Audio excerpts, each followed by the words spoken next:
Il se passe une chose étrange.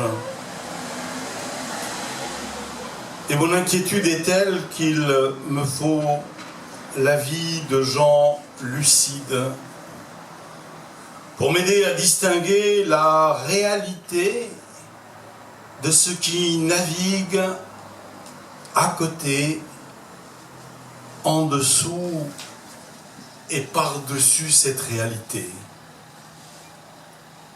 C'est la raison pour laquelle, mes chers amis, je vous ai conviés ce soir. Vous connaissez peut-être mon frère Job, le navigateur solitaire. Job est un nom d'emprunt qu'il s'est attribué il y a 3 ans sur une boutade. Après son tour du monde en solitaire, un journaliste qui lui demandait « Seul sur votre bateau, vous ne vous ennuyez jamais ?»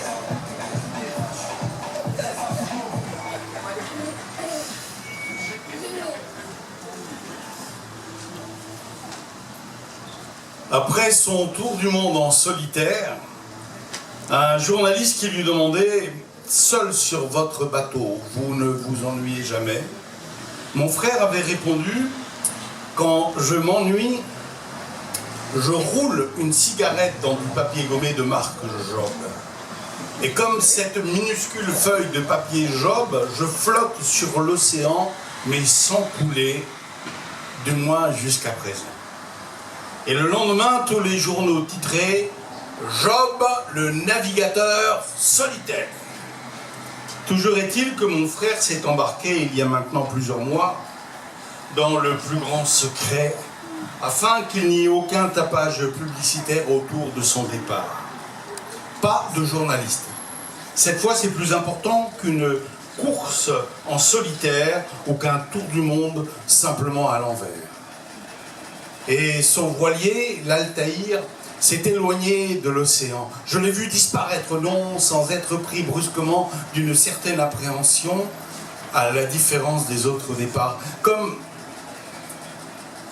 si j'avais eu l'intuition de ce qui allait se passer, que je vais vous conter maintenant. Il ne s'agit pas d'un naufrage, mais de bien autre chose. Il est vrai qu'en mer, on flotte à tout instant sur la vie et la mort réunies en une même houle. Et il n'y a jamais aucune garantie quant au retour. Mais Job est un navigateur expérimenté. L'Altaïr, un robuste 12 mètres, fait pour tenir par les plus gros temps. Seul luxe à bord, un poste émetteur et récepteur très perfectionné qui permet à Job, à date et heure fixe, de s'entretenir avec moi. De me raconter ce qu'il voit, ce qu'il entend, ce qu'il fait, ce qu'il rêve. Job a doublé le cap de Bonne-Espérance, le cap Lewin, la Tasmanie, la Nouvelle-Zélande, traversé l'océan Pacifique vers les 40e rugissants, le cap Horn et les Falklands. Durant les longues semaines, à travers ces messages, Job m'a entretenu essentiellement de mer calme ou grosse, avec déferlante de Bonne-Espérance, ou celle plus difficile encore des hautes latitudes sud, de brise nord-ouest, sud-ouest, avec baromètre haut et longue houle arrondie d'ouest, ou vent force 8 et le bateau à la cape sous grand voile et artimon, à 2 ris, trinquettes et tourmentins à contre, barre dessous, du remplacement de quelques amarrages usés ou d'épissures aux drisses de trinquettes et d'artimons. Bref, de tout ce qui constitue la vie normale du navigateur solitaire avec ses moments intenses, à la fois nourris et dévorés par le soleil, le vent, le sel et les coups de cafard à l'attente patiente de quelque chose. Et puis,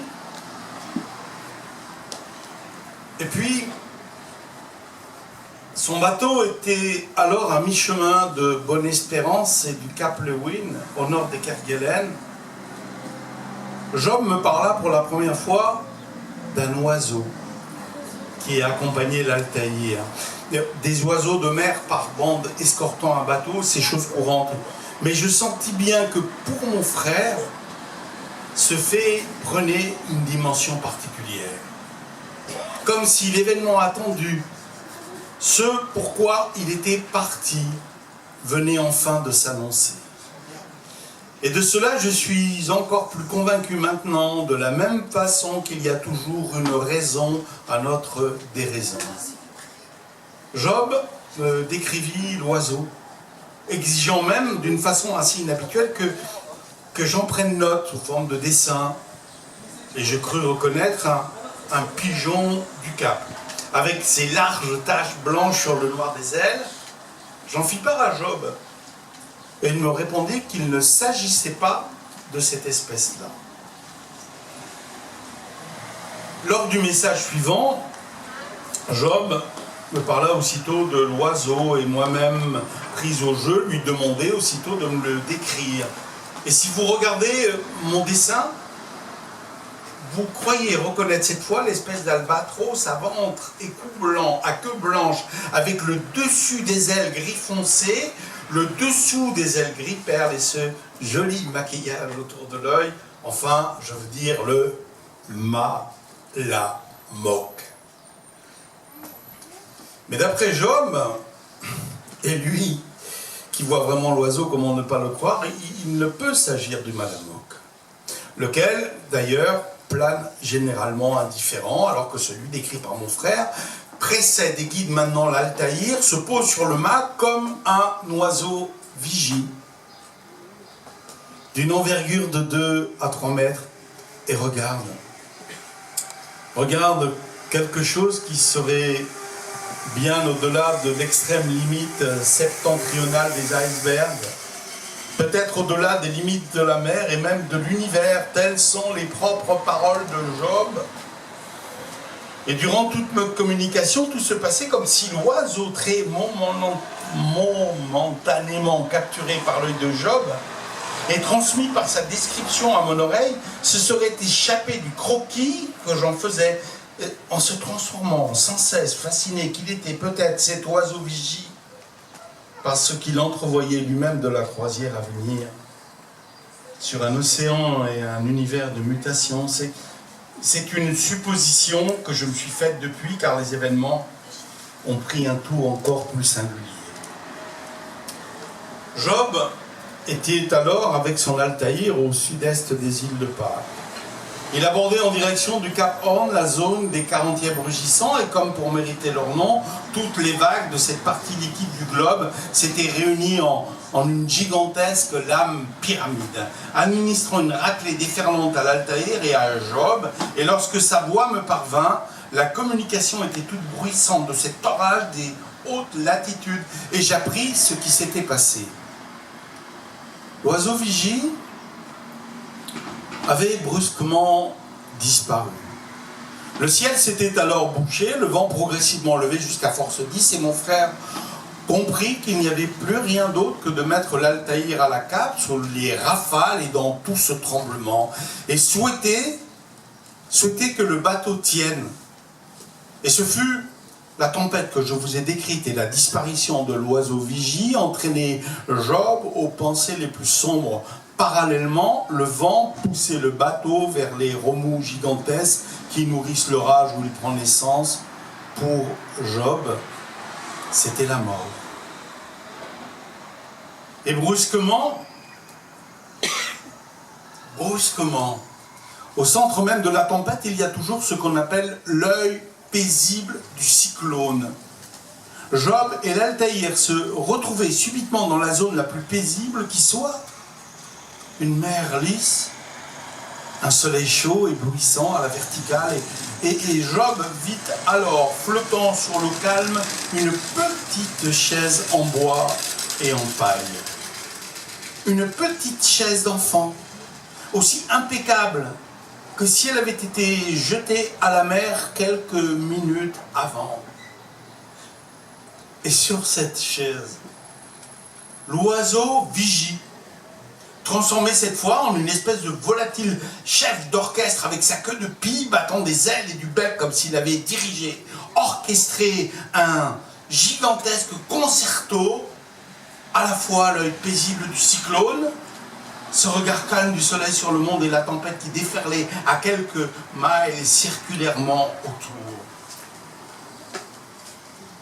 Et les derniers mots de Job furent pour me dire que l'oiseau vigie était peut-être d'une espèce disparue maintenant, qu'on appelle le pic vert secourable, qui frappe contre les mâts des voiliers solitaires pour en expulser la peur, comme un ver, et que, l'ayant lui, Job sauvé, sinon de la mort, du moins de la fin définitive, il suivrait l'oiseau vigie partout, en n'importe quel espace de mer, de terre ou d'univers qu'il voudrait bien faire découvrir. Certains, d'ailleurs, parfaitement vérifiables. Mon frère Job, le navigateur solitaire, s'est embarqué il y a 2 mois. Une évidence s'ajoute à cela, nous naviguons solidaires sur une planète qui flotte dans un univers en mutation perpétuelle. Dans cette croisière, la vie nous soutient, la mort nous guette. Tout ce bruissement de voiles et d'ailes, c'est avec l'oreille qu'on entend, pour peu qu'on s'en donne la peine. Du regard, on cherche l'oiseau vigie. C'est une alchimie, un jeu souvent contradictoire de sons et de couleurs. On ne sait pas toujours ce qui en sortira. Nouveau continent, naufrage ou autre chose encore malaisée à définir. Et voilà, je me tais. Avec vous, j'écoute.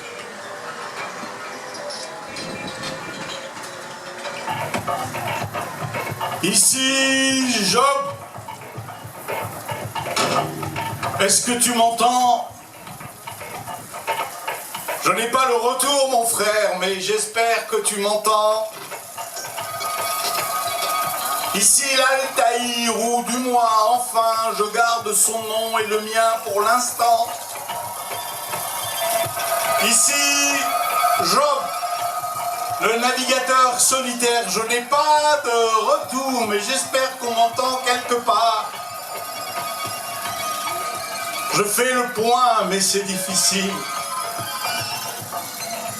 Essuyer un cyclone, mais trouver refuge dans l'œil paisible qui est en son centre.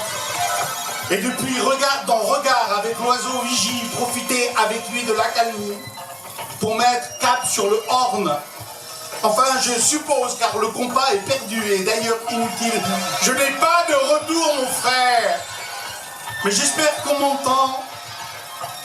Je navigue donc à l'estime avec l'oiseau vigie et regard dans regard avec lui. Cap en direction du Horn pour passer de l'autre côté dans l'Atlantique et vers les îles Falkland. Et depuis l'œil paisible du cyclone, naviguer comme un oiseau migrateur avec lui, regard dans regard, jour et nuit. Et depuis l'œil paisible avec le soleil dedans, mer lisse comme un miroir, souvent ce qu'on dit, mais cette fois, oui vraiment lisse comme un miroir et le soleil dedans. Passer de l'autre côté du Horn, mais aussi du miroir, regard dans regard avec l'oiseau vigie, comme si, frère, debout devant une glace, tu passais de l'autre côté de mon regard de navigateur solitaire. Je n'ai pas le retour, mais j'espère qu'on m'entend. Observer dans l'écume des hélices un troupeau de requins à tête d'homme qui se lavaient leurs dents super blanches et se gargarisaient la gueule dans cet océan de sang. Je n'ai pas le retour, mon frère, mais j'espère qu'on m'entend. Le matin, c'est à nouveau lever sur la mer quelque chose qu'il m'est impossible d'appeler vraiment le jour, de la même façon qu'il m'est impossible maintenant de nommer encore l'Altaïr, mon oiseau vigie avec ses ailes comme des voiles de 100 mètres d'envergure et une tête de proue à mon image, poursuit sa navigation et sa mutation de l'autre côté du miroir, lisse comme la mer, mon voilier pareil à ces oiseaux de l'âme, de l'ancienne Égypte qui visite les morts, et là-bas ce qui pourrait être encore, mais à peine des îles de Pâques avec leurs dieux morts, regard dans regard. Je n'ai pas le retour, mon frère, mais j'espère qu'on m'entend toujours.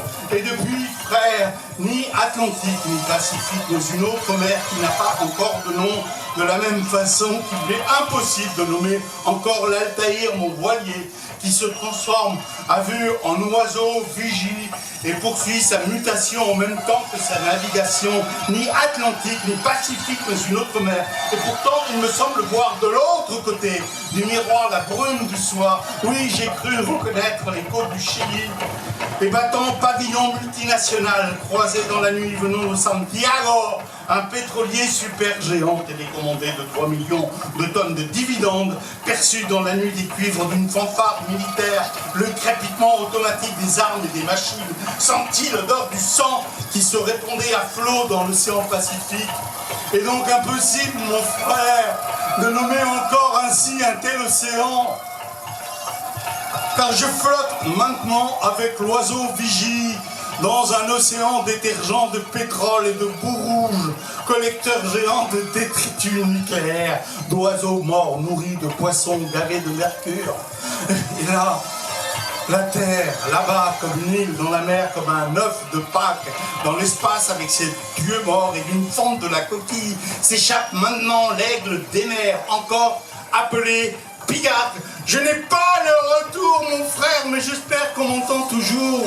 Car ce que j'observe maintenant est, je ne sais plus si je ne suis pas moi-même l'oiseau vigie, atteint de troubles visuels et auditifs, de ce qu'il faut bien nommer la maladie de Minamata, cette île de l'autre côté, au sud du Japon, de l'autre côté du miroir lisse, comme la mer au mercure. Je n'ai pas le retour, mon frère, mais j'espère qu'on m'entend toujours, car ce que je vois maintenant, regarde ton regard, l'aigle des mers encore appelé Pigalle, rendu fou et frappé de stérilité par un océan de mercure, se retourner contre la terre comme une île dans la mer, le mercure comme un œuf de Pâques dans l'espace, et je vois l'aigle des mers, fou de mercure et frappé de stérilité, manger la terre comme un œuf de Pâques, se recouvrir de blanc, de jaune, se dévorer lui-même. Je n'ai pas le retour, mon frère, mais j'espère qu'on m'entend de l'oiseau vigie, malgré mes troubles visuels et auditifs. Oui, j'espère qu'on m'entend. Je n'ai pas le retour, mon frère, mais j'espère qu'on m'entend.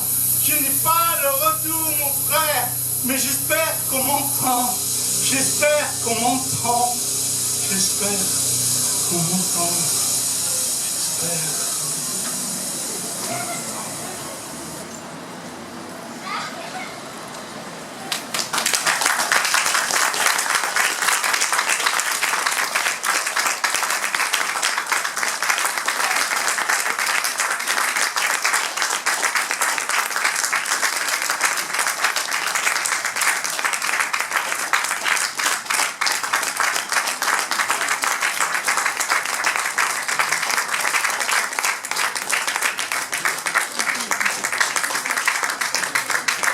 Voilà, merci.